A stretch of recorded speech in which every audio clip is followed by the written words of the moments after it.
আসসালামু আলাইকুম প্রিয় দর্শক, ফিলিস্তিনে মানে গাজায় যে নির্মম অমানবিক নৃশংস যে হামলা পরিচালনা করছে ইসরায়েলের পক্ষ থেকে করা হচ্ছে, তা নিয়ে সারা দুনিয়াতে এখন কিন্তু প্রতিবাদে উত্তাল। কেবল মুসলিম জনগোষ্ঠী নয়, অমুসলিম অনেক দেশ এ নিয়ে কিন্তু প্রতিবাদ করছে, ছাত্ররা প্রতিবাদ করছে। এই ঘটনাকে খালি মুসলিম নিধন নয়, একটা মানে আপনার মানবতার বিরুদ্ধে একটা নৃশংস কর্মকাণ্ড হিসেবে চিহ্নিত করে সবাই এর প্রতিবাদ করছে। এই প্রতিবাদের ঢেউ আমাদের দেশেও এসে লেগেছে এবং এটা খুব ইতিবাচক আমি মনে করি যে আমাদের দেশের মানুষও প্রতিবাদে রাস্তায় নেমেছে, ছাত্ররা ক্লাসরুম ছেড়েছে এবং আমরা গতকালকে এই দৃশ্যগুলো দেখলাম। কিন্তু সারা দুনিয়াতে যা দেখা গেল তার সঙ্গে আমাদের দেশের কিছু ঘটনা কি ভিন্ন একটা চেহারা নিয়ে আসলো না, যে চেহারা আমাদেরকে প্রতিনিয়ত লজ্জিত করলো। সোশ্যাল মিডিয়ায় কিন্তু আমরা বেশ কিছু ছবি এরকম দেখেছি।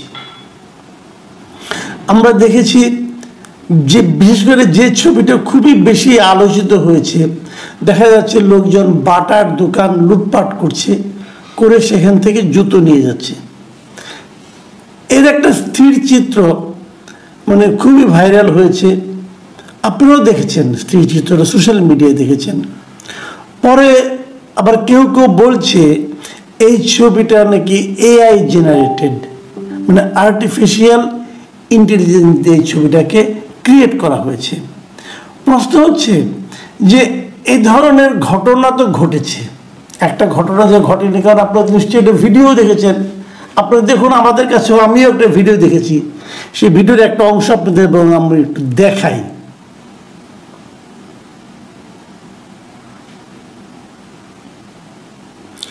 আপনারা এই যে ভিডিওর চিত্রটা দেখছেন, আপনারা এই ভিডিওটা, এটা তো সত্য, এটা তো এআই জেনারেটেড না।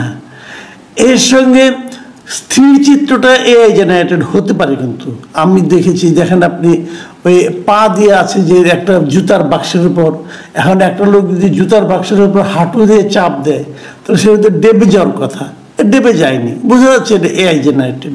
কিন্তু এই ছবিগুলো কিন্তু সারা দুনিয়ায় ছড়িয়ে পড়েছে এবং সারা দুনিয়ায় ছড়িয়ে পড়ার পর আমাদের ইমেজটা কোথায় যেয়ে ঠেকেছে। আজকে আমাকে কুয়েত থেকে একজন হোয়াটসঅ্যাপে একটা মেসেজ পাঠিয়েছে। আমার মনে হয়েছে সেই মেসেজটা আপনাদেরকে একটু পড়ে শোনায়, তাহলে আপনারা বুঝতে পারবেন। তিনি লিখেছেন, মধ্যপ্রাচ্যের কুয়েত সহ অন্যান্য দেশের ফিলিস্তিনিরা বাংলাদেশের এই ধরনের প্রতিবাদে খুবই লজ্জিত এবং কুয়েতে বাঙালি অধ্যুষিত এলাকায় নিরাপত্তা জোরদার করা হয়েছে। ভাবুন একবার, মানে বাঙালি অধ্যুষিত এলাকায় তারা আমাদেরকে ধরেই নিয়েছে জাতি হিসেবে, আমরা বুঝি এরকম লুটপাট করে থাকি। সবচেয়ে মজার বিষয়, প্রবাসী ফিলিস্তিনি জনগোষ্ঠী এ কর্মকাণ্ডের তীব্র নিন্দা জানিয়েছেন, কারণ কুয়েত, জর্ডান সহ মিডল ইস্টের বিভিন্ন জায়গায় এরা অ্যাসাইলাম নিয়ে কাজকর্ম করছে, তাই তারা এ ধরনের প্রতিবাদ সমর্থন করছে না। ভাবুন একবার, মানে আমরা এমন সব আকাম কুকাম করেছি অলরেডি, যেটা নিয়ে এখন বিদেশে যারা বাঙালি আছে তারা মুখ দেখাতে পারছে না। আচ্ছা, এগুলো করছে কারা?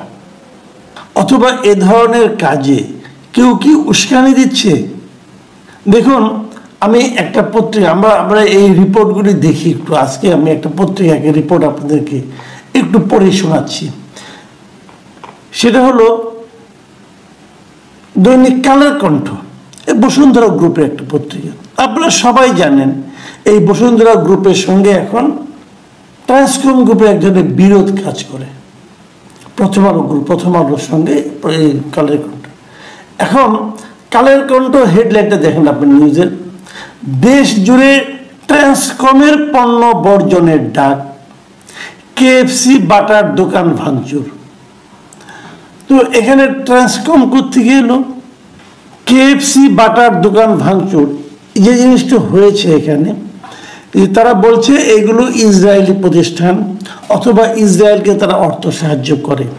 এর মধ্যে বাটার পক্ষ থেকে আমরা বিবৃতি দেখেছি, বাটা বলেছে এটার সঙ্গে ইসরায়েলের কোনো সম্পর্ক নাই, এটা সম্পূর্ণ চেকোস্লোভাকিয়া, চেক রিপাবলিকের একটা প্রতিষ্ঠান।